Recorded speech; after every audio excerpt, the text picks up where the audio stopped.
Ya está grabando. Muy bien. Entonces voy a comenzar a compartirles pantalla para que abordemos el tema que nos corresponde hoy. Ahí está. Eso deberían estar viendo. Deberían estar viendo una presentación en PowerPoint que dice Traves Ashton, factor de eficiencia y ejercicio, viga preforzada. ¿Está bien eso? ¿Están viendo eso? Sí, profesor. Muy bien. Entonces, muchachos, a ver, un par de anuncios antes de comenzar esta clase. Uno, hoy tenemos nuestra última clase de concreto reforzado. Hoy. ¿Okay? Ese es el primer anuncio importante. Dos, tenemos un par de tareas todavía pendientes. Hoy mismo en la noche voy a poner una tercera tarea que es, faltan dos tareas, mire, una sobre mampostería reforzada, porque solamente me entregaron una de mampostería confinada. Entonces nos falta una de mampostería reforzada. Entonces hoy mismo en la noche ya la tendrán disponible en la carpeta Dropbox. Y la última tarea que va a ser sobre concreto preforzado. ¿Verdad? Sobre concreto preforzado. Entonces ahí tenemos ya todos los temas cubiertos del programa. Y entonces solamente nos quedamos pendientes con la clase de sismo. ¿Ok? Entonces, pero hoy será nuestra última clase de concreto reforzado. ¿Ok? Entonces, ahora iniciemos pues esta última clase con Traves Ashton. Hoy de lo que vamos a hablar es de un tema importante de escogencia de secciones transversales para vigas. ¿No? Escogencia de secciones transversales para vigas. Y para eso vamos a estudiar un factor importantísimo que se llama factor de eficiencia. Que el factor de eficiencia está relacionado con la mejor sección transversal de viga que podemos escoger para salvar un determinado claro. Supongan ustedes que vamos a salvar un claro, digamos, de 25 metros en un puente. Un puente que va a ser de concreto preforzado, por ejemplo. Un puente de concreto preforzado, específicamente de concreto postensado o pretensado también, cualquiera de los dos, ¿verdad? Porque para puentes se utiliza igual vigas de concreto pretensado o vigas de concreto postensado. Ok, entonces,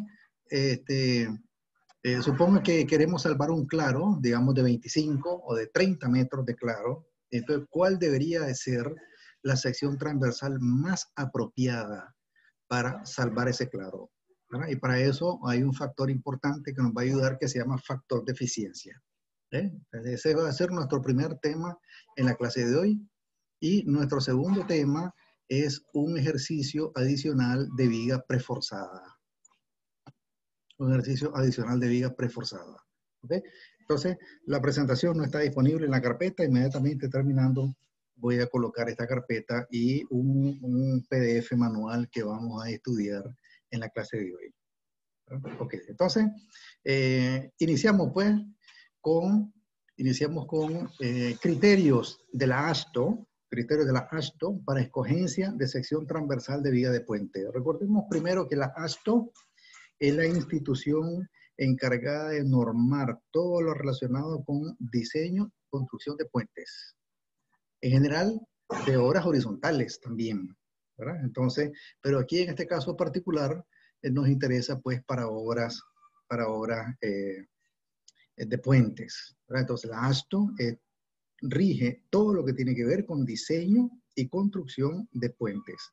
Entonces, una de las cosas importantes es cómo seleccionar pues la sección transversal de una viga de puente. Eso es lo que vamos a ver.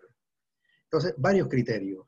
Primer criterio, la relación claro sobre peralte para vigas de un solo claro debe estar entre 16 y 22. ¿Ok? Ese es el primer criterio. La relación claro sobre peralte. Todo lo que me está diciendo esto es que el claro que vamos a salvar, ¿ah? El claro que vamos a salvar, o el claro de la viga, entre el peralte de la viga, debe estar entre 16 y 22. ¿Okay? Este es un primer criterio que nos sirve de guía. Observen que la ASTO no dice, para un claro de tantos metros, la altura de la sección transversal tiene que ser tal. No, no da esa especificación de esa manera, lo da en términos de rangos, ¿verdad? Para que el ingeniero tenga un amplio conjunto de peraltes disponibles con los cuales puede hacer su cálculo, ¿verdad? Entonces, la AASHTO no es rígida en el sentido de que me dice cuál es la altura que debo utilizar. No, entonces me dice hay un rango, puedo utilizar esta viga de tal altura, esta viga de tal altura, y para ayudar a estandarizar y también para ayudar a escoger el peralte y la sección transversal de la viga, brinda también una serie de secciones AASHTO estandarizadas, como vamos a ver a continuación. ¿Okay? Entonces, el primer criterio es que la relación claro sobre peralte debe estar entre 16 y 22. ¿Qué significa eso? Veamos, supongamos que el claro que vamos a salvar, o el claro de la viga también, el claro de la viga es de 25 metros. ¿Verdad? Esa es la distancia que vamos a salvar, 25 metros. Entonces, según este criterio,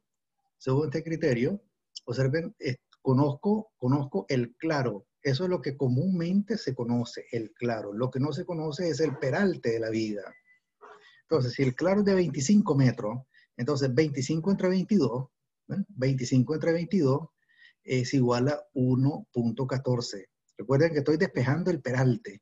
Es lo mismo que yo, primero, para la relación claro sobre peralte igual a 22. Entonces, como que despejo el peralte, y el peralte es claro entre 22. ¿Okay? Entonces, 25 entre 22 es 1.14 metros. Luego trabajo con el otro extremo del rango. 25 entre 16, ese claro sobre peralte, igual a 16, y despejo el peralte.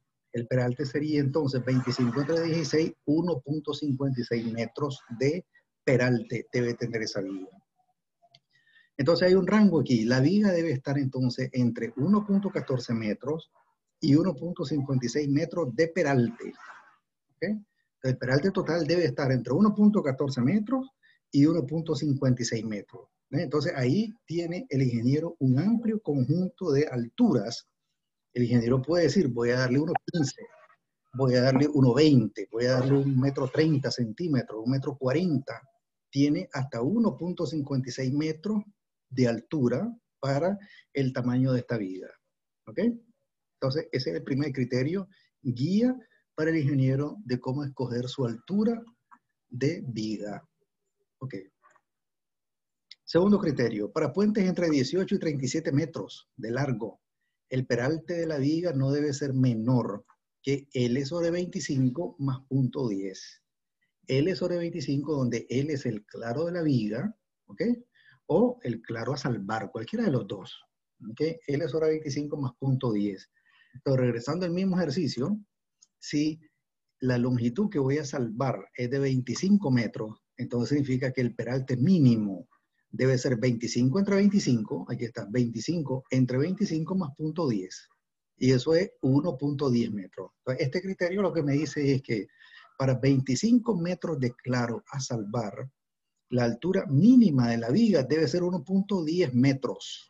1.10 metros. Observen que los criterios no se contradicen. Este criterio me dice, la altura mínima de la viga es 1.10, menos que 1.10 no puede tener esa viga. ¿Okay? Este criterio es más específico y me dice, la viga, el peralte de la viga debería estar entre 1.14 y 1.56. Si se fijan, no hay ninguna contradicción. Esto está entre 1.14 y 1.56 y este me dice, menos de 1.10 no puede ser. Entonces, eso me brinda pues una guía de que la altura de la viga debería estar entre 1.14 y 1.56. Si yo le doy 1.20 metros de alto, entonces estoy cumpliendo con este criterio y también cumplo con este criterio que me dice que la altura mínima no debe ser menor que 1.10 metros. ¿Okay? Ahí está. Esos son dos criterios. El tercer criterio tiene que ver con el espesor mínimo del alma. Espesor mínimo del alma. Entonces, en este caso, el espesor mínimo del alma, la AASHTO dice lo mínimo que debemos tomar es 15 centímetros. 15 centímetros. Y el espesor mínimo de los patines, 13 centímetros también. 13 centímetros también. ¿Ok? Entonces ahí está, espesor mínimo del alma y espesor mínimo de los patines. ¿Por qué se especifican estos espesores mínimos de alma y de los patines? Bueno, porque espesores menores que 15 y que 13 centímetros presentan la posibilidad de pandeo local cuando la viga se cargue.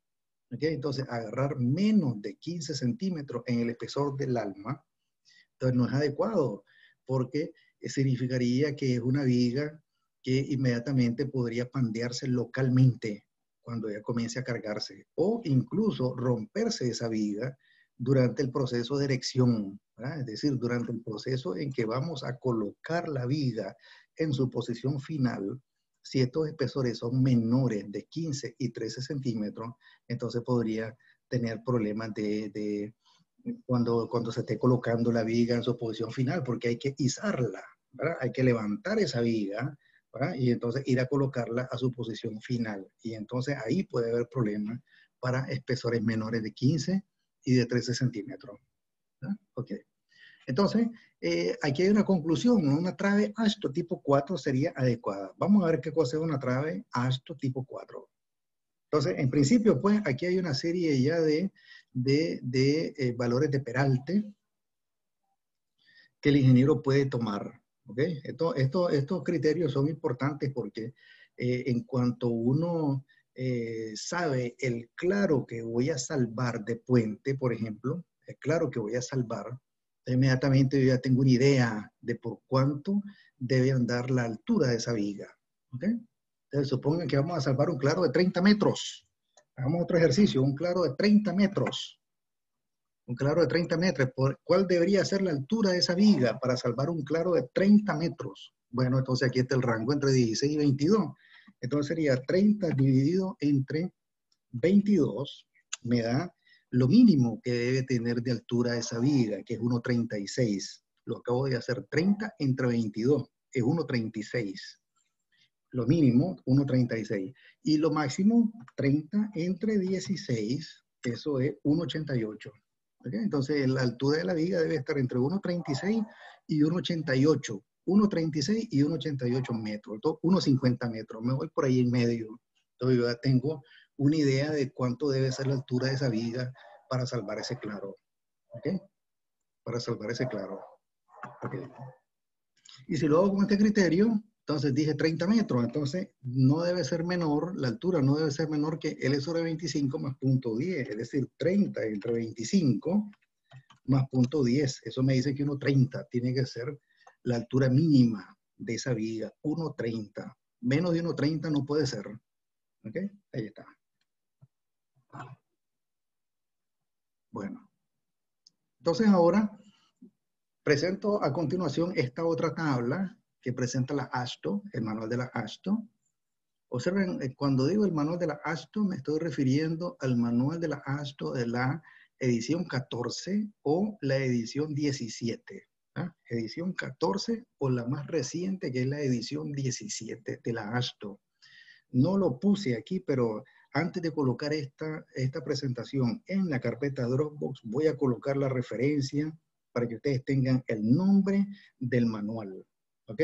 El nombre del manual es la edición 14 o la edición más reciente, que es la edición del 2017. Ok, el 2017. Ya les voy a confirmar si es edición 2017, la más reciente. Sí, está bien, septiembre de 2017, es la octava edición de septiembre de 2010, esa es la más reciente. Ok, entonces, observen esta tabla. Profundidades mínimas utilizadas tradicionalmente para superestructura de profundidad constante.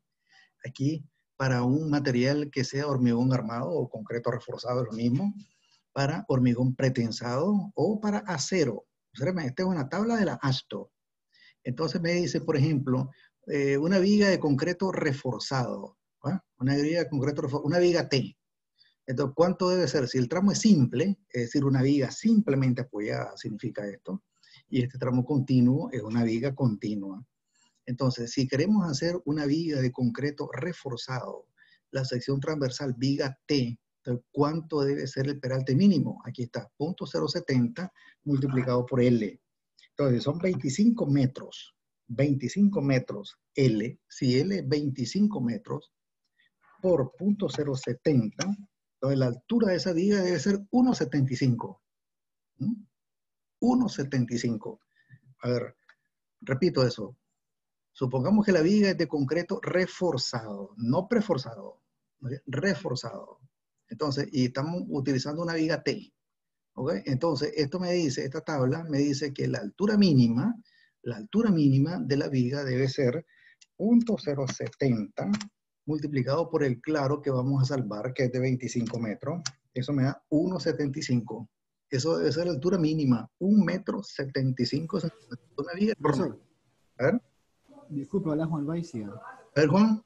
Pero es que en la celda 2 de arriba dice profundidad mínima, pero dice incluyendo el tablero. Así es. ¿A qué se refiere con eso? Con que dice incluyendo el tablero. La profundidad mínima incluyendo el tablero es, digamos, la losa de puente. ¿Ah? La losa de puente. Es decir, profundidad mínima incluyendo el tablero significa la altura mínima de la viga más el espesor de la losa del puente. Eso significa incluyendo el tablero.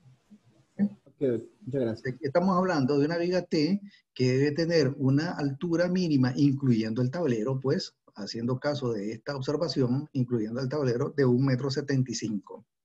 Y en el ejemplo anterior, para 25 metros, habíamos dicho, debe estar entre 1.14 y 1.56.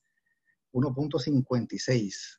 ¿Ok? Este es solamente la viga, nada más, y 1.56 máximo. ¿Ok? Y este criterio me dice la altura mínima de la viga y incluyendo el tablero del puente, o sea, la losa del puente. ¿Okay? Si la viga es de hormigón pretensado, entonces aquí está para losa, para vigas, cajón, ya vamos a ver qué es eso, vigas, cajón, coladas in situ, o vigas doble T prefabricada, ahí están los peraltes mínimos que debería tener esa viga. Si la viga es de acero, aquí están las alturas mínimas, incluyendo tablero de puente que debe tener esa viga. Entonces, esta tabla, pues, también nos proporciona guías para las alturas de las vigas. Ok. Entonces, estas son las traves de la AASHTO. Cuando hablamos de traves AASHTO, nos estamos refiriendo a 6 tipos de traves. 6 tipos de traves. Recuerden que trave es una viga principal, ¿ok? Trave es una viga, pero no es cualquier viga, es una viga principal, ¿ok? Trave. Entonces, la trave AASHTO, la AASHTO entonces tiene normalizado 6 tipos de traves. 6 tipos de traves que se clasifican de tipo 1, tipo 2, tipo 3, tipo 4, tipo 5, trave AASHTO tipo 5 y trave AASHTO tipo 6. Trave AASHTO tipo 6. ¿Okay? Entonces, una trave AASHTO tipo 3, tiene una altura de 115 centímetros. Todos estos acotados están en centímetros. Entonces, una trave AASHTO tipo 3 tiene una altura de 115 centímetros, o sea, 1.15 metros. ¿Ok? Tiene un ancho de patín inferior de 56 centímetros y el ancho del patín superior de 40 centímetros. ¿Ok? Ahí está, 40 centímetros. Y entonces es adecuado esta trave tipo 3 para salvar claros entre 16.76 metros hasta 24.38 metros. ¿Ok? Entonces, ahí está esa trave de puente. Una viga tipo 4, una trave AASHTO tipo 4, no digamos viga, digamos trave, ese es su nombre correcto, esa es una trave, una viga principal.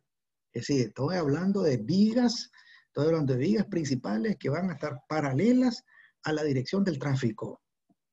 Paralelas a la dirección del tráfico. Eso significa una viga principal. ¿Ok? Trave, le llama la AASHTO.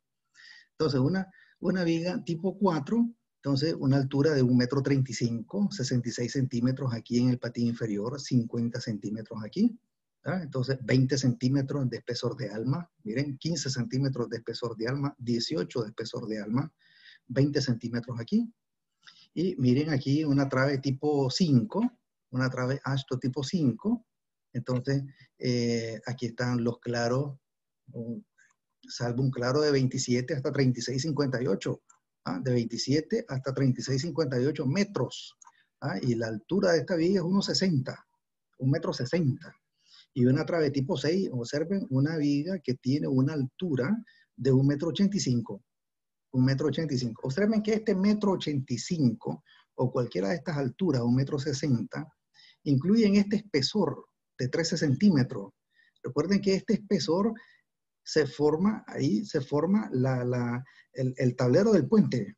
¿Okay? Si juntamos otra viga aquí, si juntamos otra viga similar a esta y otra en el ancho del puente o en el ancho de la calzada del puente, entonces estas mismas vigas, este mismo patín superior forma entonces la superestructura del puente. ¿Ok? Cuando se forman varias vigas, se colocan varias vigas una a la par de la otra. Ok, entonces, si regreso al ejercicio que estábamos viendo, para 25 metros de claro, entonces la altura debería estar entre 1,14 m y 1,56 m. Además, el espesor mínimo del alma 15 centímetros y el espesor mínimo del patín 13 centímetros. Entonces aquí hay una conclusión. Una viga AASHTO tipo 4 sería adecuada. A ver, veamos. Debe estar entre 1,14 y 1,56. 1,14, una trave AASHTO tipo 4 tiene una altura de 1,35 m. ¿Ok? Ahí está. Entonces, esta puede ser adecuada para salvar un claro de puente de 25 metros, por ejemplo. ¿Ok? Una trave AASHTO tipo 4.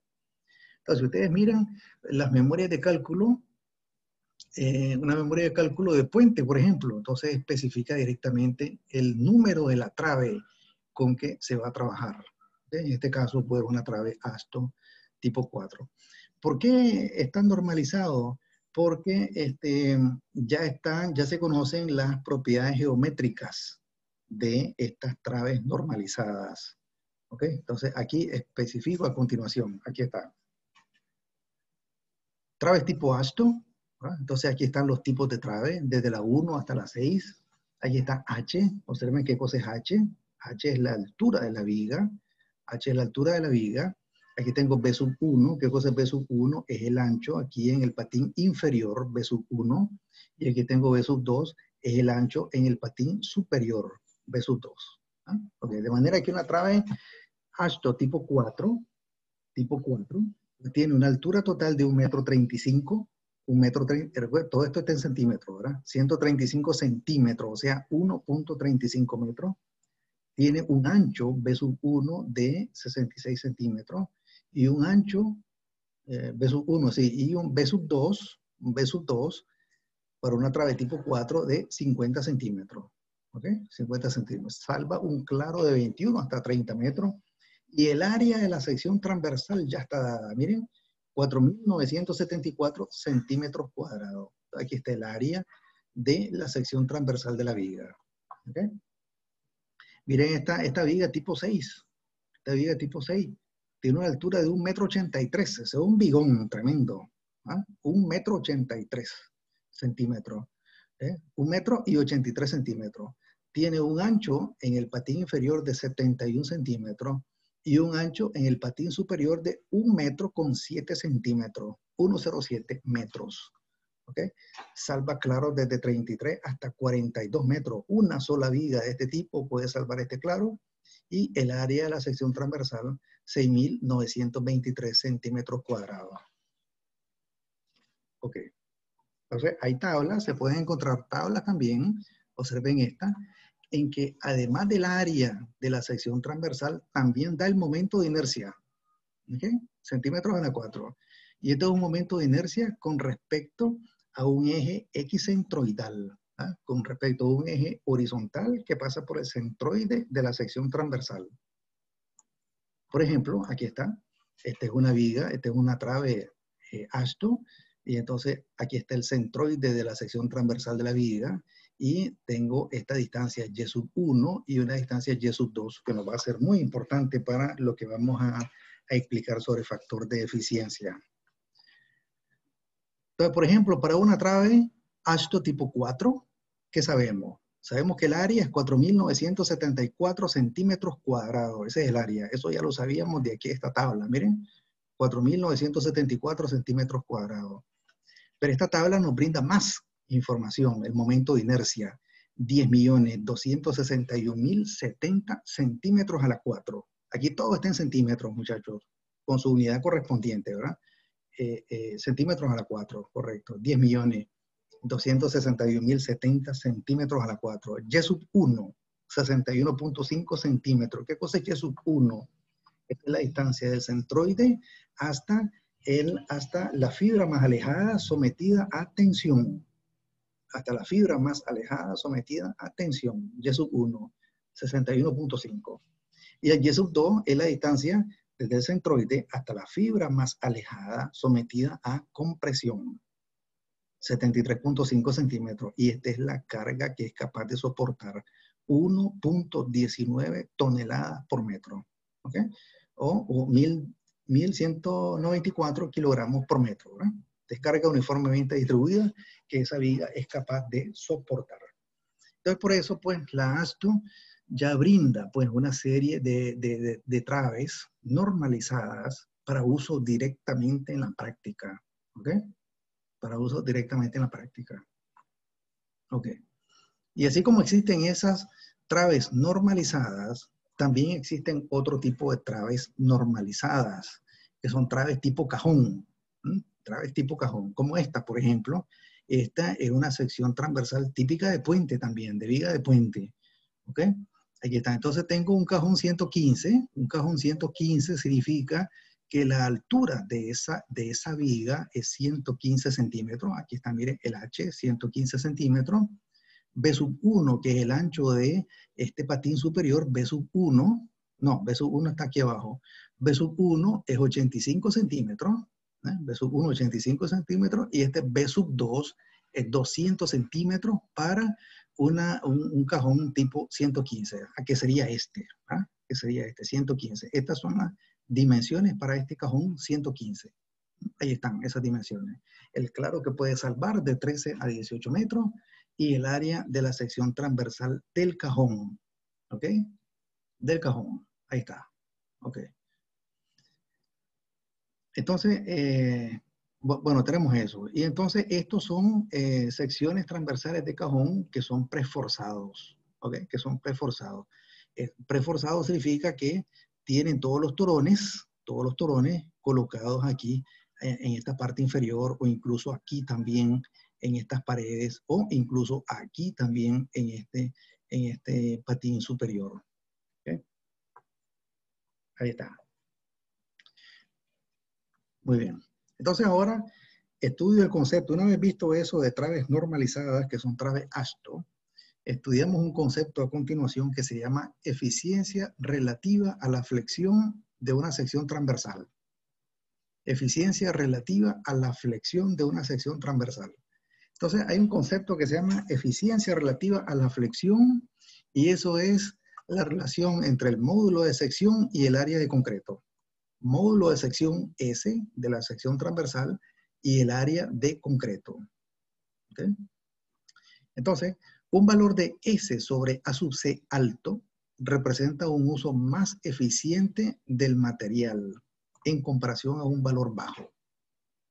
¿Okay? Entonces, si yo tengo dos secciones transversales de vigas, observen, si yo tengo dos secciones transversales de vigas, voy a compararlas y quiero saber cuál de las dos es más eficiente desde el punto de vista de la flexión. Entonces, lo que tengo que hacer es calcular esta relación entre el módulo de sección y el área de la sección de concreto. Área de concreto. Esto es lo mismo, área de la sección transversal de la viga. ¿Okay? Entonces, le calculo S sobre A sub C para las dos vigas y el más alto significa que esa viga tiene mayor eficiencia en términos de momento flexionante. Representa un uso más eficiente del material en comparación con un valor bajo. ¿Ok? Muy bien. Solamente que hacemos una observación. Para el caso de una viga de puente en las que se prefieren siempre las secciones transversales en I o en doble T, ¿verdad? O en T. Entonces, ahí en esos casos, recuerden, como no es simétrica con respecto a un eje horizontal, hay dos valores de módulo de sección. ¿Ok? Regreso a esto. Miren esta sección transversal de viga. Esta sección transversal no es simétrica respecto a un eje horizontal. ¿Okay? No es simétrica respecto a un eje horizontal. Significa que la parte superior de esta viga, la parte superior, o sea, lo que está encima del eje horizontal, no es igual a la parte que está por debajo del eje horizontal. Esto significa que cuando calcule el Y centroidal no está a la mitad de la altura, ¿ok? El Y centroidal no está a la mitad de la altura. Por eso aquí tengo un Y sub 1 y un Y sub 2. Y ambos, Y sub 1 y Y sub 2, son distintos. Son distintos. Eso significa que hay dos módulos de sección. ¿Están de acuerdo? Hay dos módulos de sección. Hay un S sub 1 entre el área de concreto y un S sub 2 entre el área de concreto. Es decir, hay dos factores de eficiencia a la flexión. Hay dos factores de eficiencia relativa a la flexión en vigas tipo I o en vigas tipo T o en vigas doble T cuando no son simétricas, ¿verdad? Entonces, habría que calcular ambos factores de eficiencia, que es lo que voy a hacer a continuación. ¿Okay? Entonces, si yo tengo módulo de sección S sobre A sub C, supongamos que es una sección transversal rectangular. Una sección transversal rectangular, por ejemplo, tiene un solo módulo de sección. ¿Ok? Entonces, fácilmente yo puedo calcular S sobre A sub C y lo comparo con otra sección transversal y le calculo S sobre A sub C y ahí tengo cuál de las dos tiene un uso más eficiente del material. ¿Ok? Pero tratándose de vigas I, ya la cosa no es tan sencilla porque en una sección I hay dos módulos de sección. ¿Ok? Entonces voy a ver cómo se trabaja en ese caso. Me voy a trasladar entonces ahora, muchachos, a un PDF manual. PDF manual, ahí. Deberían estar viendo un PDF manual ahora que se llama Eficiencia relativa a la flexión de una sección transversal. Y ahora voy a trabajar con esta sección transversal. ¿Ok? Esta sección transversal no es simétrica respecto a un eje horizontal. Por tanto, tiene que haber un valor de C sub 1 y un valor de C sub 2. ¿Ok? Entonces, fíjense, en esta sección transversal uno lo que hace es calcular el Y centroidal. Es decir, el Y centroidal me va a dar una altura C sub 1. Ahí está localizado el eje centroidal. Pero ese eje centroidal no va a estar localizado a la mitad de H. No va a estar localizado a la mitad de H. Son distintas. Esta distancia C sub 1 es distinta a esta distancia C sub 2.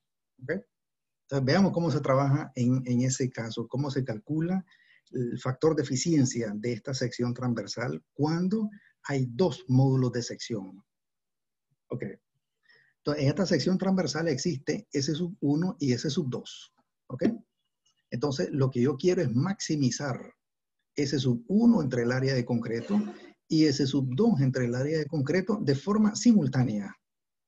Yo quiero que ambos sean máximos de forma simultánea. Observen que lo que dije en la clase anterior, lo que dije en el documento anterior es un valor de S sobre A sub C. S sobre A sub C se llama eficiencia relativa a la flexión. Okay. Un valor alto de esa eficiencia relativa a la flexión representa un uso más eficiente del material. ¿Okay? Pero ahora, en esta viga hay dos factores de eficiencia relativa a la flexión. Uno, que está calculado como S sub 1 entre A sub C, y otro calculado como S sub 2 entre A sub C. Y lo que queremos entonces es maximizar ambos de forma simultánea. ¿Okay? Bueno, entonces veamos una derivación aquí. Aquí es igual a S sub 1. Aquí es igual al módulo de sección. Módulo de sección. Cualquier módulo de sección, sabemos de resistencia de materiales 1, es igual al momento de inercia entre la distancia desde el centroide hasta la fibra más alejada, sometida a tensión o a compresión. Esa es la definición de un módulo de sección según lo que estudiamos en resistencia de materiales 1. Repito, ¿qué cosa es un módulo de sección? Es igual al momento de inercia entre la distancia desde el centroide hasta la fibra más alejada, sometida a tensión o a compresión. Miren qué cosa es C1. C1, aquí está C1. Entonces, si yo divido el momento de inercia de esta sección transversal entre C1, entonces lo que obtengo es el módulo de sección, el primer módulo de sección, S1. Momento de inercia entre C1. Pero tengo otro módulo de sección, S2, que es el momento de inercia entre C2. ¿Ah? Hay dos módulos de sección. Ok.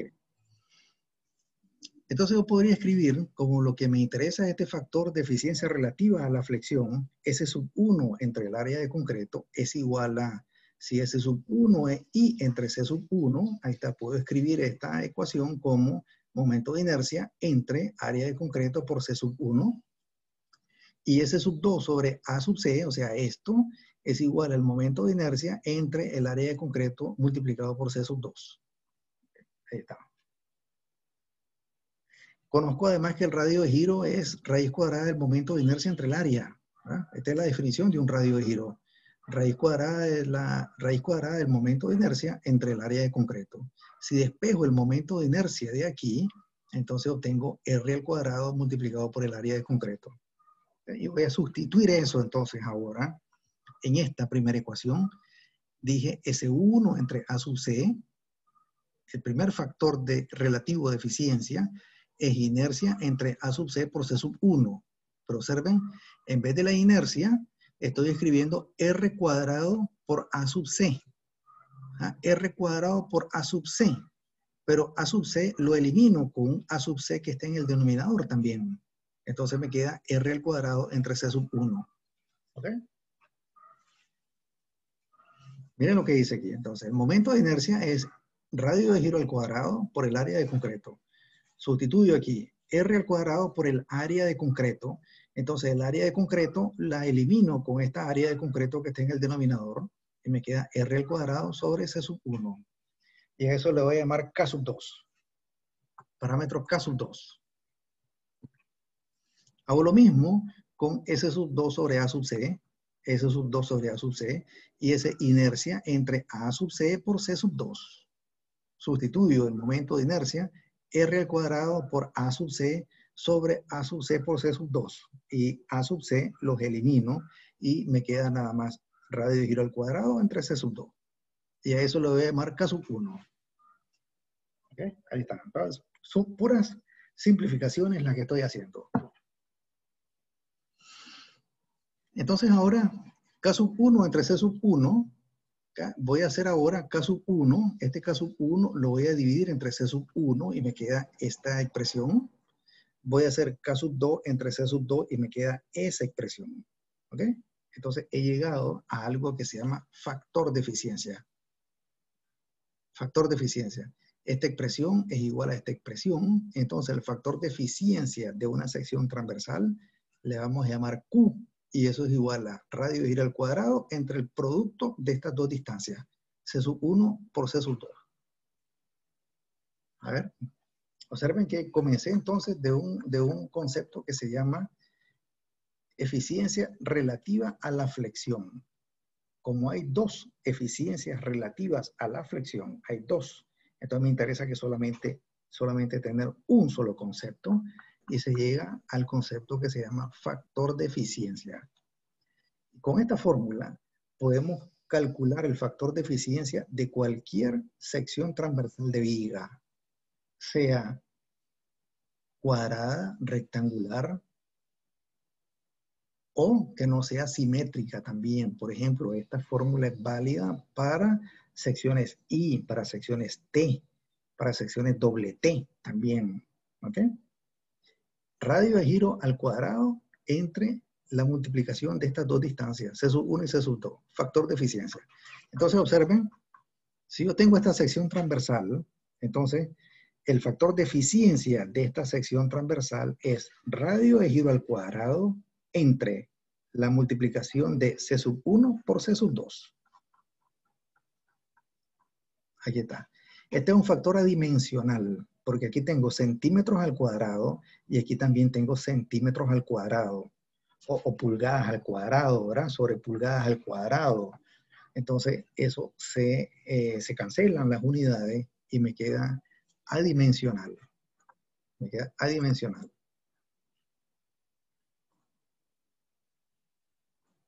Ok. Entonces, también puedo escribir este factor de eficiencia.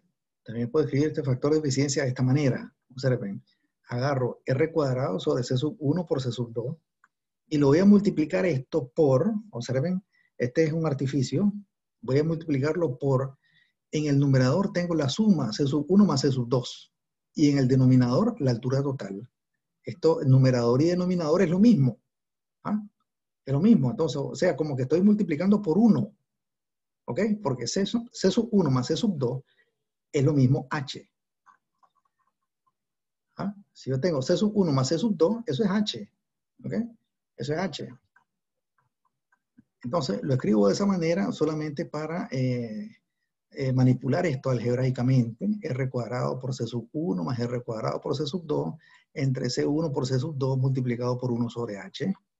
Y escribirlo de esta manera. Entonces, esta es otra manera de escribir el factor de eficiencia. ¿Ok?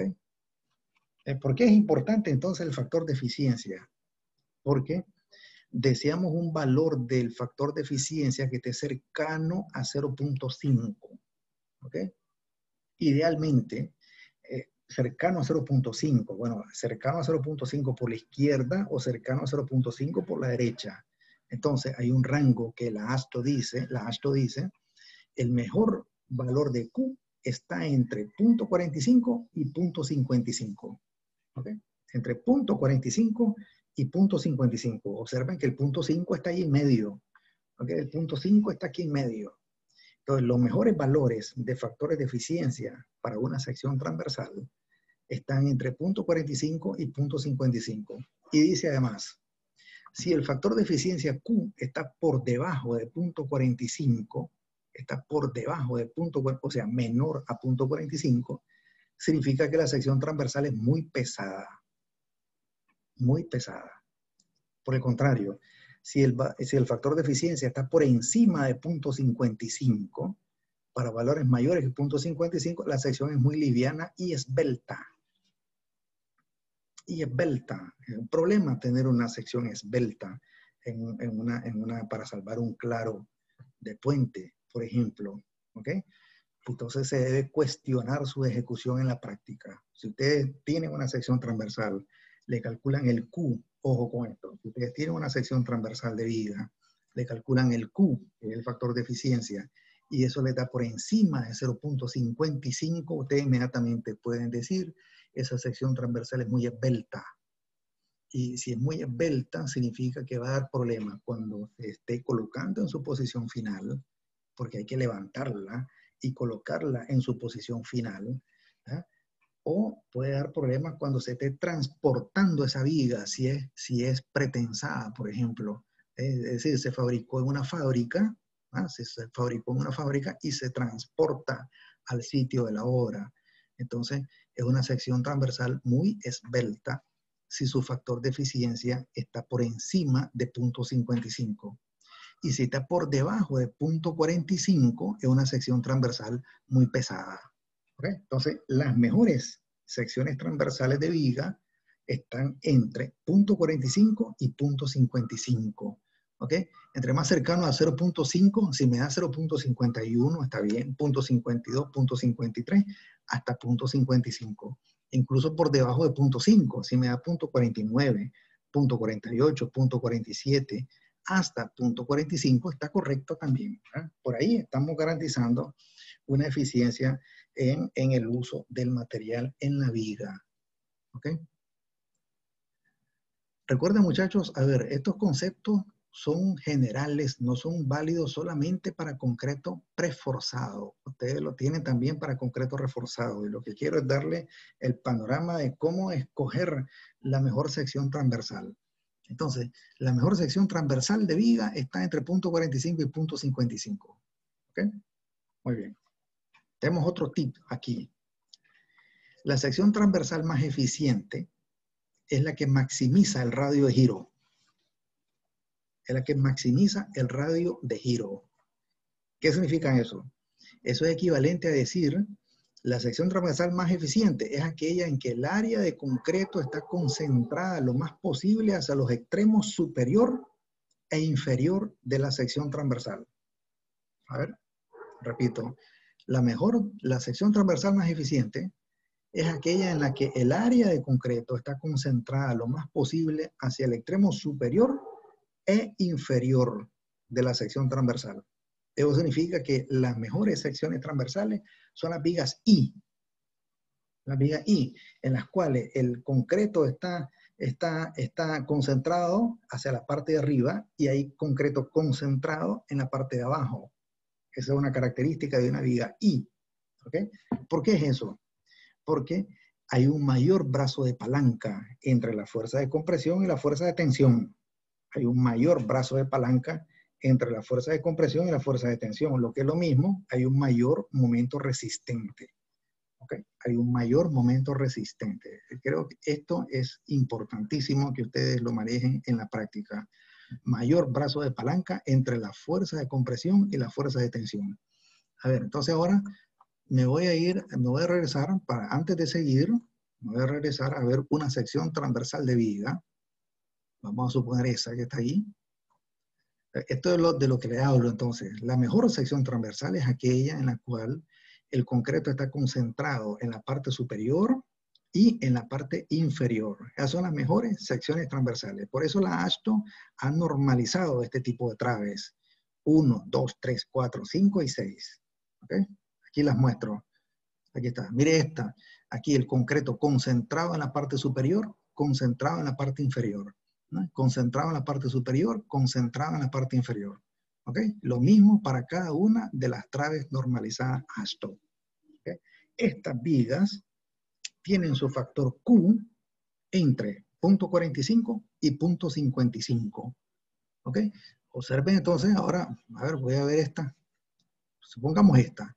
Entonces, recuerden que esta viga va a estar trabajando a compresión por encima del eje longitudinal. Si el centroide está aquí, entonces del centroide hacia arriba va a estar trabajando a compresión y el centroide hacia abajo va a estar trabajando a tensión. ¿Okay? Entonces aquí hay una fuerza de compresión, ¿okay? Resultante, hay una fuerza resultante de compresión y aquí hay una fuerza resultante de tensión. Entonces, si el concreto está concentrado lo más arriba posible y el concreto lo más abajo posible, entonces significa que el brazo de palanca, es decir, la distancia entre ambas fuerzas resultantes, va a ser el máximo posible.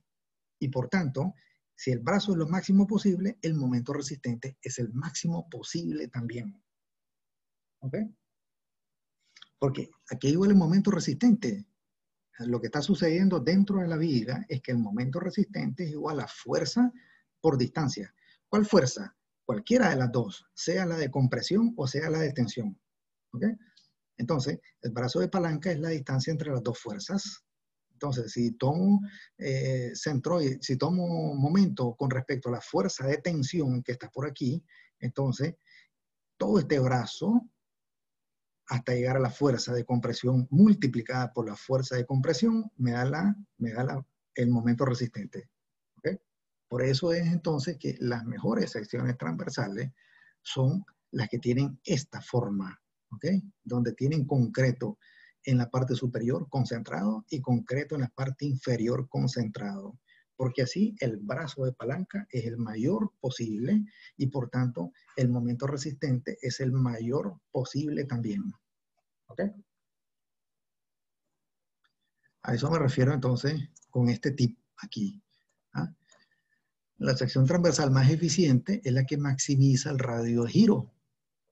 Claro, es lo mismo decir, equivalente a que el área de concreto está concentrada lo más posible hacia los extremos superior e inferior. ¿Por qué? Hay un mayor brazo de palanca entre C y T y mayor momento resistente. Ok. Por eso aquí, sigo aquí, conviene utilizar secciones transversales en forma de I, ¿verdad? O T, en vez de secciones rectangulares. Ya vamos a ver por qué. Vamos con eso ahora. En vez de secciones rectangulares. Ok, veamos eso. Para una sección rectangular, el factor de eficiencia siempre es 0.33. Siempre es 0.33. Eso significa que es una sección transversal muy pesada para salvar claros largos. ¿Ok? Para una sección transversal rectangular, el factor de eficiencia siempre es 0.33. Entonces, observen lo que dije aquí atrás. Para valores menores que 0.45, la sección transversal es muy pesada. ¿Okay? Entonces, estoy diciendo, para una sección rectangular, Q es igual a 0.33. ¿Por qué es eso? A ver, pongan ustedes que vamos a salvar un claro, vamos a suponer 25 metros de claro, ¿va? Un puente que va a tener 25 metros de claro, y lo voy a salvar con una sola viga, es decir, con vigas simplemente apoyadas. Vigas simplemente apoyadas, colocadas una a la par de la otra. ¿Ok? Colocadas una a la par de la otra, pero cada una de las vigas tiene 25 metros de claro. Entonces, ¿podremos escoger una sección transversal rectangular o cuadrada? No, esa es la peor escogencia que podemos tener. Para salvar un claro de 25 metros de largo, utilizar una sección transversal cuadrada o rectangular. Es la peor escogencia. ¿Por qué? Porque su Q, factor de eficiencia, es 0.33 y eso es una sección transversal muy pesada. ¿Ok? ¿Y cómo sé que es 0.33? A ver, veamos, aquí está la demostración de por qué Q es 0.33. Aquí está, suponga una sección transversal rectangular o cuadrada, cualquiera de las dos, que es una sección de B por H.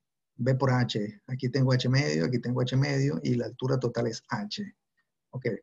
Observen que el factor de eficiencia es R al cuadrado entre C sub 1 por C sub 2. ¿Ok? Entonces, ¿qué cosa es R? ¿Cuál es el radio de giro de esta sección transversal?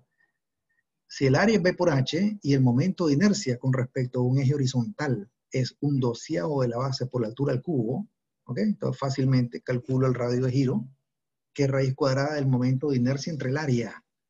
¿Ok? Un doceavo de la base por la altura del cubo es la inercia y el área es B por H. Entonces, simplifico estas B, estas H, las simplifico y me queda H al cuadrado sobre 12. ¿Ok? O sea, H sobre raíz cuadrada de 12. Ese es el radio de giro de cualquier sección transversal rectangular o cuadrada. H sobre raíz cuadrada de 12. Entonces, Q, el factor de eficiencia, es R al cuadrado, o sea, H sobre raíz de 12 al cuadrado entre C sub 1 por C sub 2, pero C sub 1 por C sub 2 es H medio por H medio. ¿Ok? Ahí está. Y ahí encuentro que Q, el factor de eficiencia, es un tercio. Un tercio. Un tercio de 0.33.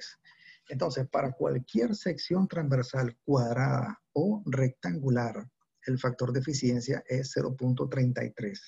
Eso lo hace entonces que para salvar un claro nunca se utiliza una viga de concreto reforzado o de concreto preforzado que sea rectangular. ¿Ah? No es adecuado eso. ¿Ah? Porque una sección transversal tendría que ser una sección transversal bien pesada. ¿Ok?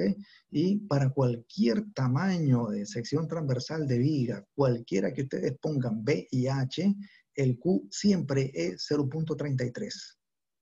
¿Ok? Entonces veamos, por ejemplo, en cambio, ahora veamos una trave ASTO tipo 4. ¿Cuál es su factor de eficiencia? ¿Ah?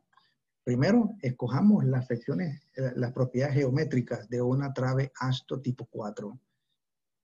Observen, ¿qué necesitamos?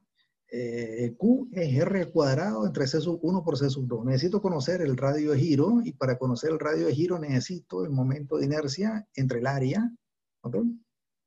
Momento de inercia entre el área y necesito conocer cuánto es C sub 1 y cuánto es C sub 2.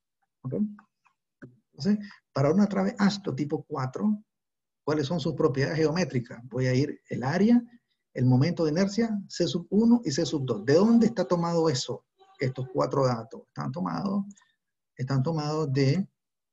aquí. Están tomados de aquí. ¿De dónde los puedo agarrar? A ver, una trave ASTO tipo 4, aquí está el área, 4.974 centímetros cuadrados. El momento de inercia aquí está señalado, 10.261.070. Necesito Y sub 2 y Y sub 1, o sea, C sub 1 y C sub 2, es lo mismo. Aquí hay otra notación, pero es lo mismo. C sub 1 aquí y C sub 2 aquí. Y entonces, esos valores son, ¿cuáles? C sub 1, 61.5 y C sub 2, 73.5. ¿Okay? Entonces, me llevo esos datos aquí a este cálculo. Ahí están los datos. Y calculo fácilmente que el factor de eficiencia Q es 0.45, 6. ¿Ok? Entonces, una trave Ashto tipo 4, tiene un factor de eficiencia de 0.456. Eso lo hace en el extremo inferior del rango aceptable. El rango aceptable es de 0.45 a 0.55, pero ahí está dentro del rango aceptable, una trave Ashto tipo 4. ¿Okay? Entonces, esta trave me va a representar pues un uso eficiente del material. Me va a representar también que estoy logrando el mayor momento resistente. ¿No? Entonces, por eso son mejores pues este tipo de vigas, las vigas I o las vigas, que dijimos aquí, vigas I o vigas T. ¿Verdad? Son mejores estas en vez de secciones rectangulares cuando tengamos que salvar claros. Por eso ustedes se fijaron en el ejemplo anterior de viga preforzada, lo trabajamos con una viga T. ¿Ok? Una viga T. Hoy vamos a trabajar otro tipo de viga para que veamos esos conceptos. Ok, entonces ahí tenemos eso, ¿verdad? Okay. Preguntas hasta ahí, muchachos, para ver si entendieron esos conceptos. A ver, preguntas. Ya saben entonces pues que las mejores secciones transversales para salvar claros de puente son aquellas cuyo factor de eficiencia está entre 0.45 y 0.55. Resumo entonces, si el factor de eficiencia está por debajo de 0.45, es una sección transversal muy pesada. Ahí caben las secciones rectangulares o cuadradas, cuyo Q siempre es 0.33. ¿Ok? Muy pesada. Por el contrario, si el Q está por encima de 0.55, entonces significa que es una sección transversal muy esbelta. Peligroso también eso. Peligroso porque eso nos puede dar problemas cuando en el momento de la erección, es decir, el momento de que haya que levantarlo y colocarla en su posición final, o cuando haya que trasladarla. ¿Okay? Entonces, una sección transversal muy esbelta no es adecuada cuando se traslada. Hay que tomar precauciones adicionales, importantes para trasladarla, porque un golpe, mientras uno se va trasladando, ella se puede ir golpeando en el traslado. Y si es muy esbelta, entonces va a sufrir de problemas de pandeo local. ¿Okay? Ahí está. Esos conceptos es importante que ustedes manejen eso. Ok. Voy a pasarme entonces ahora a resolver un ejercicio. Vamos a considerar una viga de concreto post-tensado, simplemente apoyada, que tiene 66 pies de longitud. 66 pies de longitud. A ver, ¿cuánto es eso en metros? 66 entre 3.28. Una viga de 20 metros. ¿Ok? 66 pies de longitud, es decir, 20 metros. 66 entre 3.28. 20 metros. Ahí está. Y está sometida a una carga uniformemente distribuida de 4 kg por pie, incluyendo su peso propio. Todas las dimensiones de la viga se muestran en pulgadas. Aquí está. Esta es la sección transversal de la viga. Todos los acotados aquí están en pulgadas. 40 pulgadas el ancho del patín superior, 20 pulgadas el ancho del patín inferior, 6 pulgadas espesor del alma, etc. 6 pulgadas el espesor del patín. Ok. Todas las dimensiones de la viga se muestran en pulgadas. Adicionalmente, hay 2 fuerzas de prefuerzo efectivas. ¿Ok?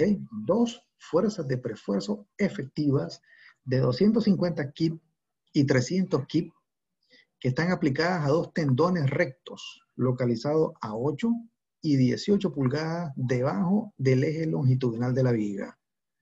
¿Ok? 2 tendones. Un tendón está a 8 pulgadas debajo del eje longitudinal y otro tendón está 18 pulgadas debajo del eje longitudinal. Y a cada tendón están aplicadas estas fuerzas efectivas de preesfuerzo. ¿Okay? Vamos a determinar entonces. Esfuerzo flexionante es un punto localizado a 20 pies del extremo derecho de la viga. Y vamos a calcular esfuerzo flexionante en los extremos de la viga. Ok. Entonces, pregunta. A ver, aquí, observen lo que dice el enunciado. Existen dos fuerzas de preesfuerzo efectivas. Estas fuerzas de preesfuerzo son efectivas. Una de 250 kip y la otra de 300 kip. Y la otra de 300 kip. Ok. Entonces, pregunta, a ver, Chelsea, ¿está por ahí Chelsea? Chelsea, Blandón. Chelsea. ¿Está por ahí Chelsea? No está Chelsea ahí. Sí, profe. Chelsea, a ver, recuerde entonces, ¿qué significa una fuerza efectiva de preesfuerzo? ¿Recuerda eso, Chelsea? No, profe. A ver, Cristian Núñez. ¿Está por ahí, Cristian? Cristian. No recuerdo, profe. Cintia Ramírez. Cintia. ¿Está por ahí, Cintia? Cintia. No está Sí, Cintia. profesor, aquí estoy. Cintia, a ver, recuérdeme, por favor, ¿qué es una fuerza efectiva de preesfuerzo? ¿Recuerda eso?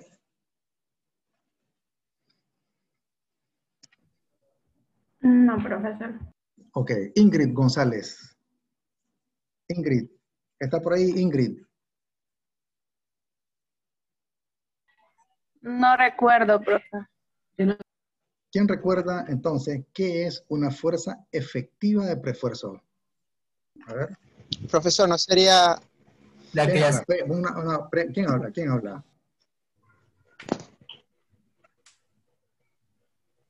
Marvin Blandón? A ver, Marvin, dígame, Marvin, ¿qué es una fuerza efectiva de preesfuerzo? Ya la efectiva sería ya la fuerza de preesfuerzo que has aplicado al tendón, pues, pero ya ¿Después de qué, reducidas Marvin? las pérdidas inmediatas y las pérdidas, después de las pérdidas inmediatas y después de las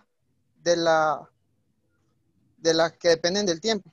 Correcto, ok, está bien, está bien. Una fuerza efectiva de preesfuerzo es aquella fuerza con que se hacen todos los cálculos en la viga, ¿verdad? Y entonces, a la fuerza original aplicada por el gato, a la fuerza original aplicada por el gato, debemos restar las pérdidas inmediatas y también debemos restar las pérdidas dependientes del tiempo.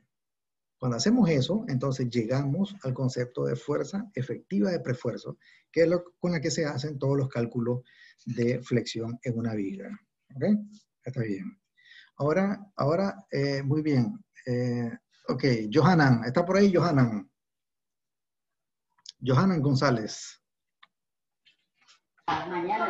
Sí, profe, aquí estoy. A ver, Johanan, mencióneme un par de pérdidas de preesfuerzo que sean inmediatas.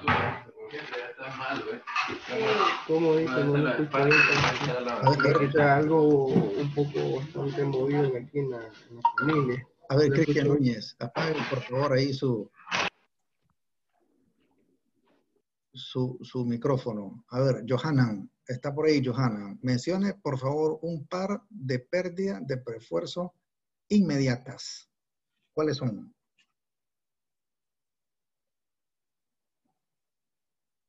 Johanan. Hoy me digo, mamá, Es que No se acuerda, Johanan. no mentiría. Ok, José Alfredo. ¿Está José Alfredo por ahí? Sí, maestro. Y aquí estoy, profe.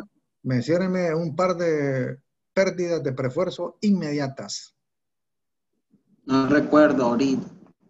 José Morales. ¿Está por ahí, José? Sí, maestro. José, ¿está por ahí, José? Sí, maestro. A ver, José, mencióneme una pérdida de preesfuerzo dependiente del tiempo. una pérdida de prefuerzo que dependa del tiempo. ¿Recuerda, José?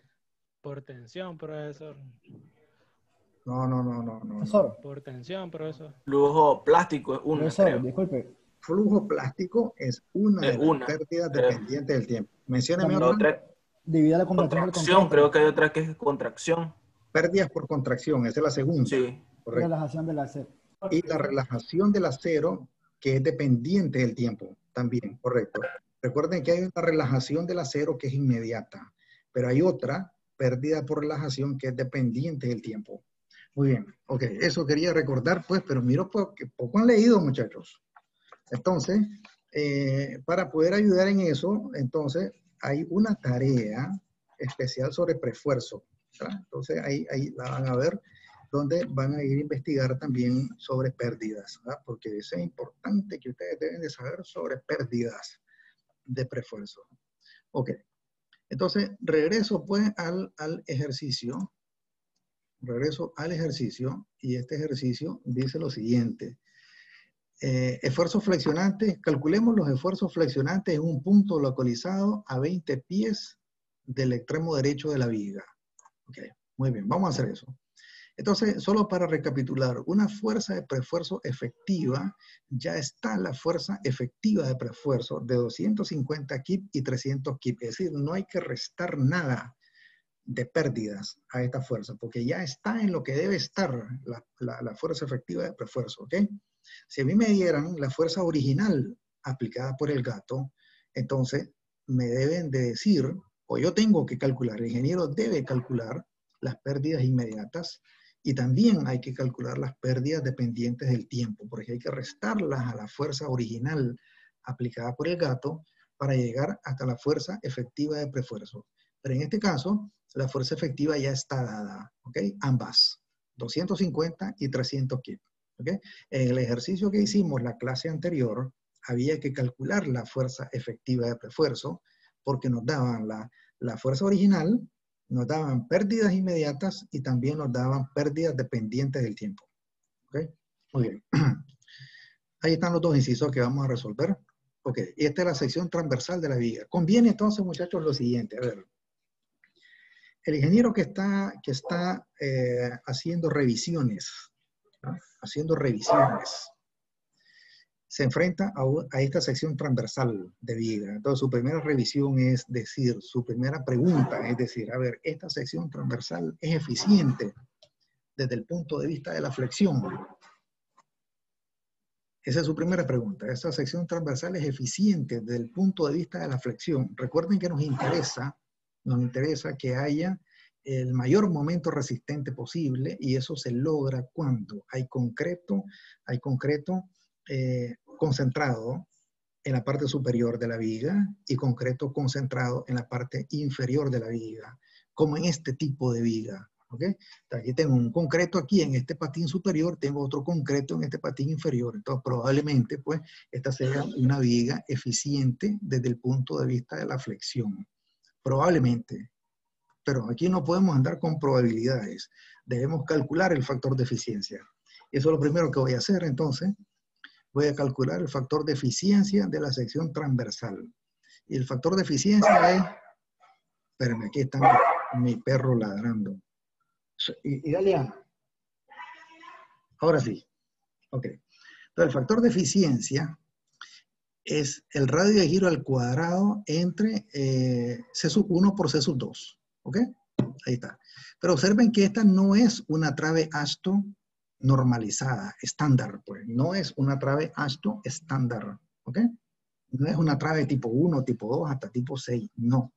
Entonces ahora, entonces nos toca, si no es ese el caso, entonces, si fuera una trave estándar, me voy directamente a las tablas y ahí agarro el momento de inercia, el área, el C sub 1 y el C sub 2. Si no, hay que calcularlo, ¿verdad? Como en este caso, esta no es una trave estándar, entonces hay que calcularlo. Pues. Entonces el ingeniero pues tiene que recurrir a sus conocimientos de estática, de resistencia de materiales 1, etcétera, para poder calcular eso. ¿Ok? Entonces, ¿cuánto es el momento de inercia? ¿Qué hago entonces aquí, muchachos? Primero tengo que calcular tengo que calcular el Y centroidal de esta viga.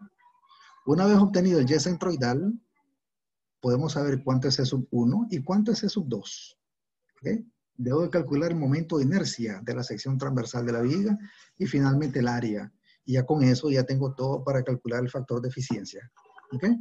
Entonces, aquí tengo los calculitos, miren, aquí está la sección transversal de la viga, aquí tengo el área de la sección transversal, entonces 20 por 8 más 40 multiplicado por 6 más 26 multiplicado por 6, y eso me da un área de la sección transversal de 556 pulgadas cuadradas.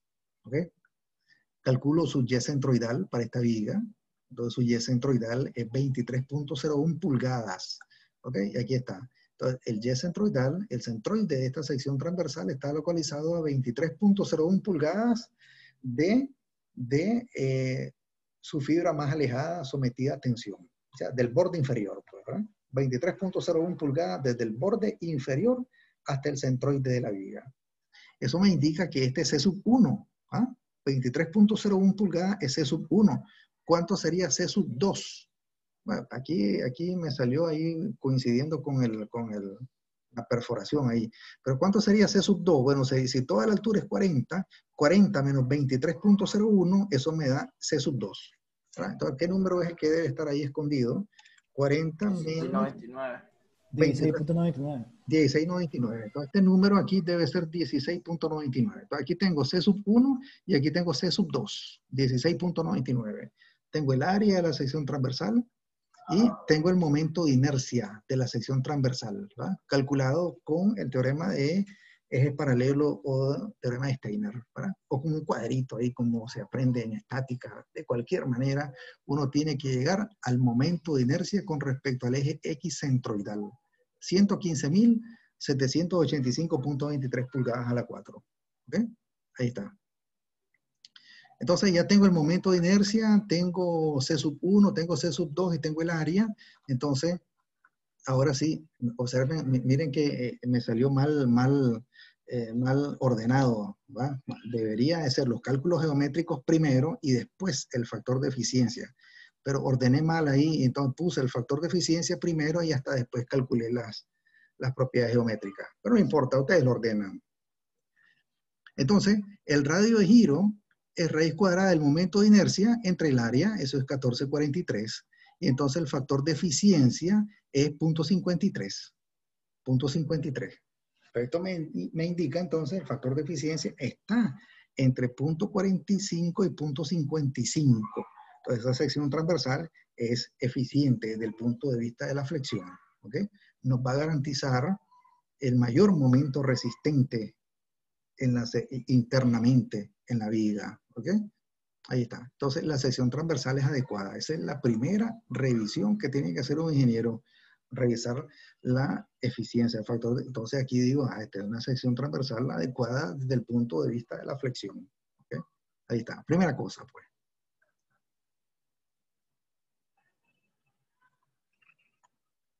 Ok, entonces ahora sí, vayamos y contestemos ya el primer inciso, que dice esfuerzo flexionante en un punto localizado a 20 pies del extremo derecho de la viga. 20 pies del extremo derecho de la viga. Ok. Entonces, aquí está. Vamos a localizar los esfuerzos en un punto localizado a 20 pies del extremo derecho de la viga. Y sabemos que la viga está sometida a 4 kg por pie, incluyendo su propio peso. ¿Ok? Ahí está. Entonces, ¿cuánto vale este momento a 20 pies del extremo derecho? Aquí está el cálculo. Este momento es igual al momento de las reacciones menos momento de las cargas. Recuerden esa formulita siempre. El momento en cualquier punto de una viga, el momento en cualquier punto de una viga es igual a momento de las reacciones menos momento de las cargas, ya sea desde el punto hacia la derecha o desde el punto hacia la izquierda. Esa fórmula, eso es. Con esa fórmula se calcula el momento flexionante en cualquier punto de una viga. ¿Okay? Entonces se calculan las reacciones. La reacción es 132 kip. ¿Ok? 132 kip. Entonces el momento de las reacciones 132 por 20. Recuerden que estoy calculando el momento aquí, en el punto a 20 pies del extremo derecho. 132 por 20 menos, ese es el momento de la reacción, menos momento de las cargas, que sería 4 por 20 por la mitad de 20, que es 10. Entonces, el momento en este punto es 1840 kip por pie. Ahí está, ese es el momento flexionante a 20 pies del extremo derecho. Ok. Y aquí está entonces, a ver, ¿qué es lo que miro aquí? A ver, ¿qué es lo que miro aquí? A ver, aquí estoy viendo la viga en elevación. Observen que es una viga doble T. Una viga doble T. Entonces tengo un patín superior y tengo un patín inferior. Entonces, esto que está aquí rayado es el patín superior y esto que está aquí rayado abajo es el patín inferior. Aquí está el eje longitudinal de la viga, aquí está, y el eje longitudinal está localizado a 23.01 pulgadas y a 16.99 pulgadas, aquí sí está bien, aquí se mira, 16.99 pulgadas desde el centroide o desde el eje longitudinal hasta el borde superior. ¿Ok? Ahí está. Además, observen esta línea, esto es un tendón, hay un tendón recto que está localizado a 8 pulgadas debajo del eje longitudinal y hay otro tendón que está localizado a 18 pulgadas debajo del eje longitudinal, según lo que dice el enunciado. ¿Ok? Ahí está. Ahí está. Entonces, muchachos, uno tiene que reflejar eso en un gráfico para que veamos cómo está la situación en la viga. Entonces, hay un tendón, que es este es el primer tendón, que está a 8 pulgadas debajo del eje longitudinal, y hay un segundo tendón que está a 18 pulgadas debajo del eje longitudinal. ¿Ok? Y las fuerzas efectivas de preesfuerzo son 250 kip para este tendón que está a 8 pulgadas debajo del eje, y 300 kip para este otro tendón que está a 18 pulgadas abajo del eje longitudinal. ¿Okay? Esa es la situación. Eso es lo que está, ahí está, gráficamente está traducido todo el enunciado del ejercicio. ¿Okay? Ahí está. Muy bien. Entonces, observen que este tendón, a 18 pulgadas debajo del eje longitudinal, si yo lo miro en sección transversal, 18, aquí hay 2301. ¿Ok? Entonces, observen que este espesor es 8 pulgadas. 8 pulgadas son 20 centímetros. ¿Verdad? Entonces, el tendón estará por ahí. Hay un tendón por ahí, ¿ah? A 18 pulgadas debajo del eje longitudinal. Un tendón está por ahí. Y hay otro tendón por aquí, a 8 pulgadas debajo del eje longitudinal. ¿Okay? Uno está por ahí, donde estoy señalando, y el otro está por ahí.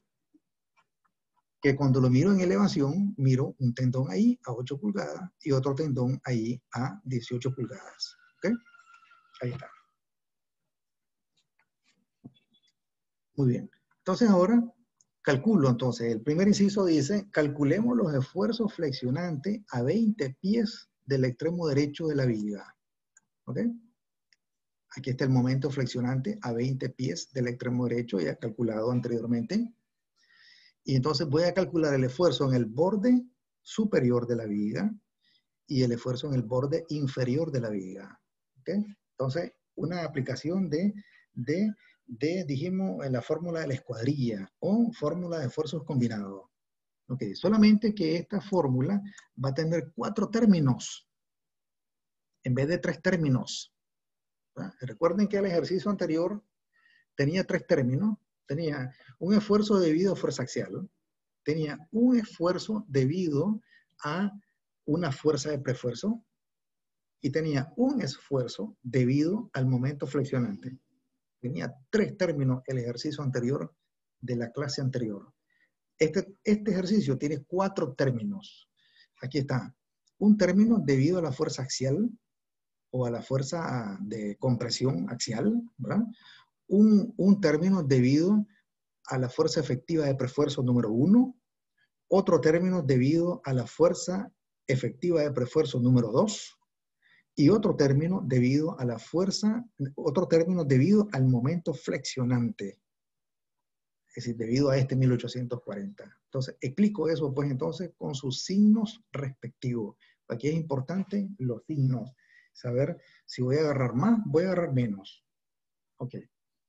Entonces, el primer término, el primer esfuerzo, cada uno son términos, cada uno son esfuerzos, quiero decir, cada uno de estos son esfuerzos. El primer esfuerzo es debido a la fuerza axial de preesfuerzo, 550 kg. ¿De dónde sale este 550? Sale de la suma de 250 más 300.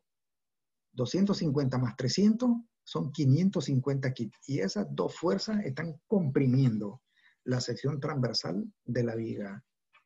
¿Okay? Entonces, 550 kg entre el área de la sección transversal de la viga, que ya lo habíamos calculado, 556. ¿Okay? Entonces, eso hace el primer término de esta ecuación. Y negativo porque son fuerzas de compresión. ¿Ah? Ok, entonces, menos la fuerza de compresión entre el área de la sección transversal. Ok, vamos con este término. Este término es debido a la primer fuerza de preesfuerzo efectiva de 250 kg. Entonces, observen pues que, observen entonces que estoy calculando esfuerzo en el borde superior. ¿Ok? Entonces, debo preguntarme, ¿cómo es el esfuerzo en el borde superior debido al momento producido por esta carga? ¿Ah? Repito, ¿cómo es el esfuerzo en el borde superior, o sea, positivo o negativo? ¿Cómo es el esfuerzo en el borde superior debido a esta fuerza efectiva de preesfuerzo, a la primera de 250? ¿Cómo va a ser? ¿Cuál es el momento? A ver, el momento es 250 por 8. 250, eso es un momento. Y ese momento, observen, ese momento va a tensionar o a comprimir el borde superior. Ese momento va a tensionar el borde superior.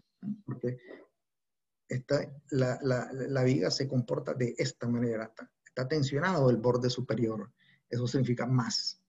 ¿Ok? Ahí está. Por eso el signo más. Porque el borde superior está tensionado. Entonces, más la fuerza efectiva de preesfuerzo por la excentricidad, ¿eh? Fuerza efectiva de preesfuerzo por la excentricidad, multiplicado ¿por qué? Estoy calculando el esfuerzo en el borde superior. Entonces, me interesa la distancia del eje longitudinal al borde superior, que es 16,99. ¿Okay? Del eje longitudinal al borde superior hay 16,99. Y por eso va este 16,99 ahí. ¿Ok? Entonces tengo el momento multiplicado por esta distancia, ¿verdad?, del eje longitudinal al borde superior entre el momento de inercia de la sección transversal. Eso va en el denominador. Ahí está. Voy con la otra fuerza de preesfuerzo, la de 300 ahora. Esta de 300, otra vez, este momento producido por la fuerza de 300, que es 300 por 18, otra vez tensiona el borde superior de la viga, y por tanto, ese signo también es más. También es positivo. Entonces, la fuerza efectiva de preesfuerzo por la excentricidad, 300 por 18, ¿verdad? Aquí está, 300 por 18, multiplicado por, ¿qué cosa? El mismo 16,99, ¿no? Porque estoy calculando los esfuerzos en el borde superior. Entonces, del eje longitudinal siempre hasta el borde superior. Siempre a partir del eje longitudinal. De ahí sale este 16,99. Ahí está. ¿Okay? Y este momento de inercia. Eso es el tercer término de esfuerzo. Y el cuarto término de esfuerzo es debido al momento flexionante en el punto donde quiero el esfuerzo. ¿Ok? ¿Cuánto es eso? A ver. 1840, ya sabemos, 1840 aquí por pie. Pero estoy calculando el esfuerzo en el borde superior. Ahora, ¿cómo es el signo? Es decir, ¿ese borde superior está tensionado o comprimido debido a este momento de 1840? Entonces, para eso uno mira aquí este corte. Esta es el momento, esta es la carga uniformemente distribuida. Entonces, el borde superior debe estar comprimido. ¿Okay? Esta es una viga simplemente apoyada y debido a esta carga uniformemente distribuida, entonces el borde superior está comprimido. ¿Ok? Entonces, eso significa menos. Aquí está. Significa que ese esfuerzo va con su signo menos porque el borde superior está comprimido. De ahí sale ese signo menos. ¿Okay? Entonces, el momento 1840 aquí por pie, por 12 para pasar aquí pulgadas, por el mismo 1699, que es la distancia del eje longitudinal al borde superior, entre el momento de inercia. Ahí está. Y ahí están los 4 términos de esta ecuación de esfuerzos. ¿Okay? Y entonces todo eso me da menos 314. Significa que el esfuerzo en un punto localizado a 20 pies del extremo derecho es negativo y es 3.14 KSI. Recuerda, todas las unidades están en kip sobre pulgadas cuadradas aquí. Esto está en kip en el numerador y el área está en pulgadas cuadradas, por tanto todo esto está en KSI, kip sobre pulgadas cuadradas. Cada término debe estar en las mismas unidades, buscando consistencia de unidades. ¿Ok? Menos 314 KSI. Ahora hago lo mismo para el esfuerzo en el borde inferior. Esfuerzo en el borde inferior. Ok. Entonces ahora veamos los signos, pues. Este término siempre negativo, no cambia. El primer término de esfuerzo siempre es negativo. ¿Por qué? Porque sea que esté calculando en el borde superior o esté calculando en el borde inferior, la fuerza de compresión es negativa. ¿Okay? Entonces, negativo aquí también. ¿Okay? Ahora, para la fuerza efectiva de 250 kip. 250 kip. Entonces, nuevamente, entonces recuerden ahí, esa fuerza de 250 kip lo que hace es, ¿qué hace esa fuerza o qué hace ese momento debido a esa fuerza de 250 en el borde inferior? ¿Lo tensiona o lo comprime? La respuesta es, lo comprime. Entonces, por eso va con signo menos aquí, porque el borde inferior está comprimido. ¿Okay? Entonces, miren, 250 por 8 por 2301, porque ahora estoy calculando del eje longitudinal hacia el borde inferior, y por eso está con 2301. ¿Ok? A ver, ¿a dónde? Aquí, correcto, aquí lo puedo ver. Entonces, del eje longitudinal hacia el borde inferior, y ahí hay 23.01 pulgadas. Ahí está, 2301 entre el momento de inercia. ¿Ok? Ahora, debido a la segunda fuerza de preesfuerzo, que son 300, ¿cómo se comporta el borde inferior? También comprimido, por eso va con signo menos. 300 por 18, ¿eh? Fuerza por excentricidad, por el mismo 2301. Miren, ahí me había equivocado yo, pero el correcto es 2301. Ahí está, 2301, entre el momento de inercia. ¿Okay? Y ahora el término de esfuerzo debido al momento flexionante. Ahora, ese momento flexionante, ¿cómo hace que se comporte el borde inferior? Ahora el borde inferior está tensionado. El borde inferior está tensionado. Entonces, si está tensionado, entonces significa un signo más ahí. ¿Okay? Más este momento por 12 para pasar aquí pulgadas por 2301 nuevamente, ¿verdad? Porque siempre el eje longitudinal hacia el borde inferior, 23 entre el momento de inercia. Entonces, la suma de estos 4 términos, 3 negativos y un positivo, eso me da 1.93 KSI. Ahí está. ¿Okay? A ver, muchachos, preguntas ahí en esos signos. Quiero saber si están claros cómo salen, porque la tarea está basada pues, en un cálculo similar a esto. ¿Okay? Entonces necesito que ustedes estén claros cuándo es más, cuándo es menos. ¿Okay? Observen que, bueno, no, esto es resistencia de materiales, ¿no? Ok. A ver, preguntas hasta ahí, muchachos. ¿Preguntas? Creo que ninguna, profe. Ok. Muy bien. Entonces ahora ahí está calculado pues el inciso A. Ahí está calculado el inciso A. Y con ese calculito, ahí tenemos asegurados 25 puntos en el examen, pues. Ahí está, 25.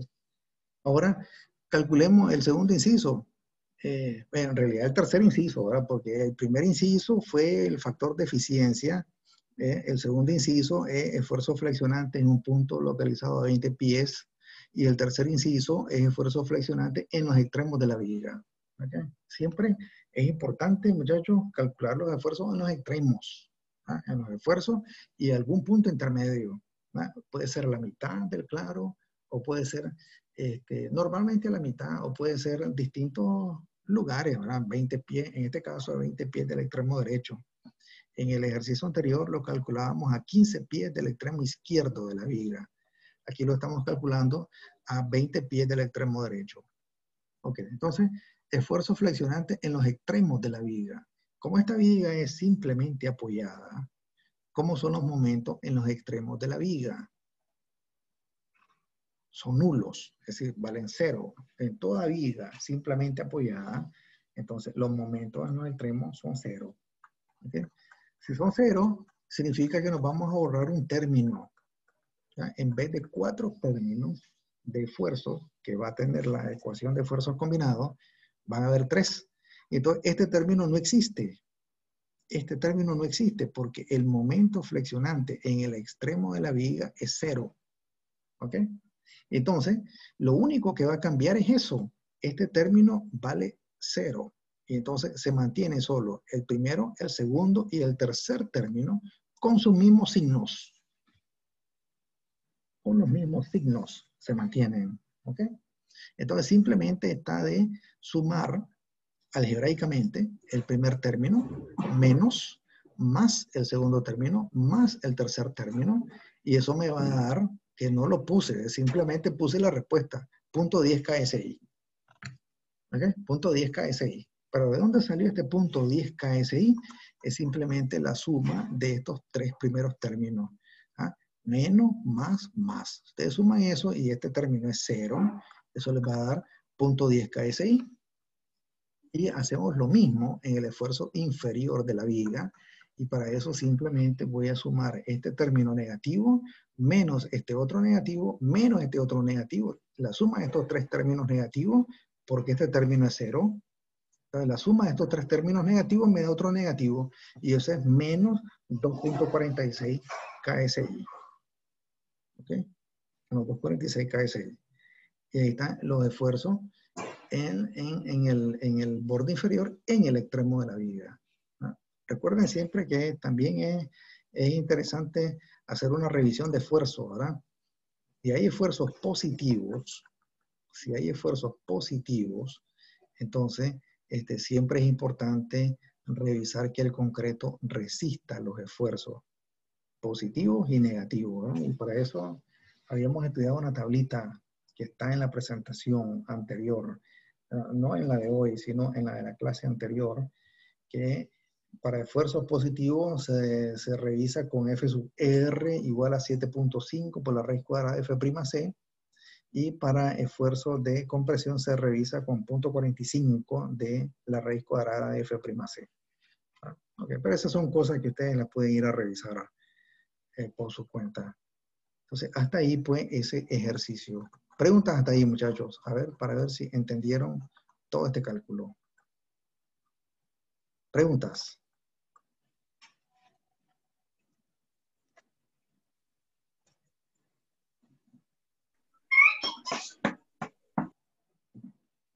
Ok, entonces, muchachos, a ver, hoy voy a colocar las 2 tareas que faltan. Hoy voy a colocar la de mampostería reforzada.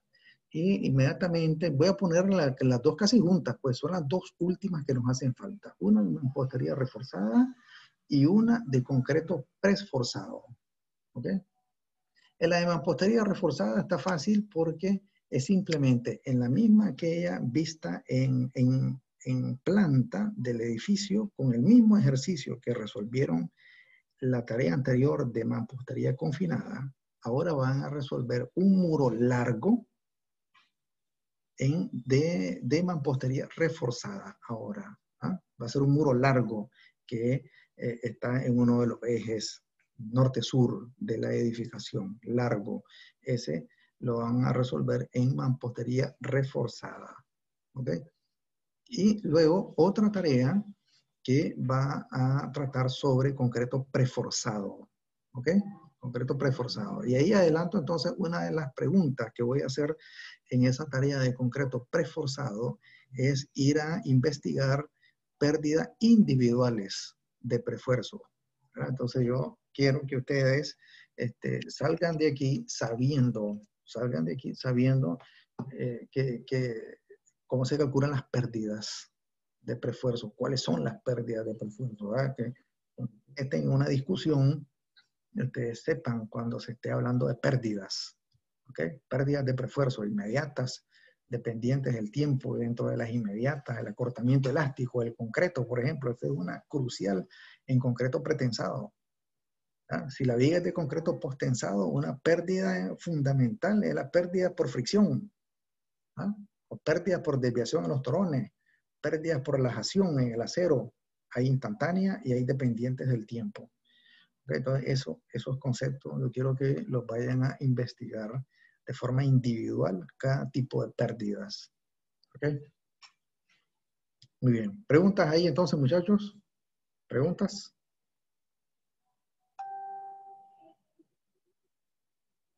Entonces, pregúntame. A ver, ¿alguien iba a preguntar algo? No hay preguntas, creo, le digo. Ok, entonces, permítame, por favor, 33 participantes, ¿verdad? Hoy estuvo buena la asistencia.